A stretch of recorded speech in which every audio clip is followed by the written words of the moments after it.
आपण जातोय मुंबईच्या कोस्टल रोड परिसरात मुख्यमंत्री पाहणी करण्यासाठी पोहोचल्यात। काय नेमकी माहिती दिली आणि वेगवेगळ्या काही सायकल ट्रॅक वगैरे पण पहिल्यांदा इथं सायकल ट्रॅक पण आहे एक विशिष्ट प्रकारचं, ते लोकांना त्याचा फायदा होईल।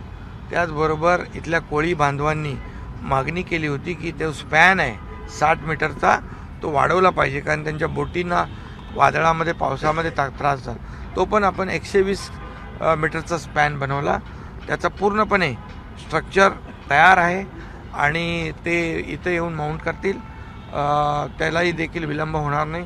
त्यामुळे दुसरा टप्पा जो आहे तो मेमध्ये कंप्लीट होईल आणि याच्यामध्ये सकार्डो सिस्टीम हे आपल्या देशात पहिल्यांदा वापरलेली आहे एक्झॉस्टसाठी आणि सेफ्टीसाठी।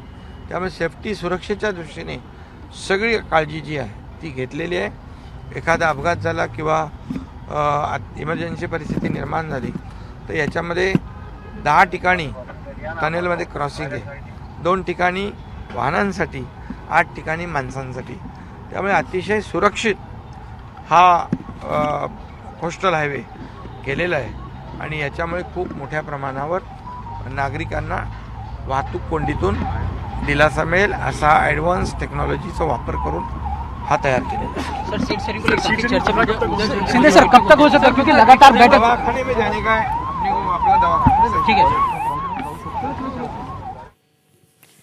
तर कोस्टल रोडची पाहणी आज मुख्यमंत्र्यांकडून करण्यात आली। मुंबईकरांचा प्रवास अधिक सुरक्षित पद्धतीनं आणि अधिक वेगवान पद्धतीनं शक्य होणार आहे कोस्टल रोडमुळे, अशी प्रतिक्रिया त्यांनी दिली। परंतु जागा वाटपासंदर्भातला प्रश्न विचारला असता त्यांनी भाष्य करण्याचं टाळलेलं आहे। एबीपी माझा, उघडा डोळे बघा नीट।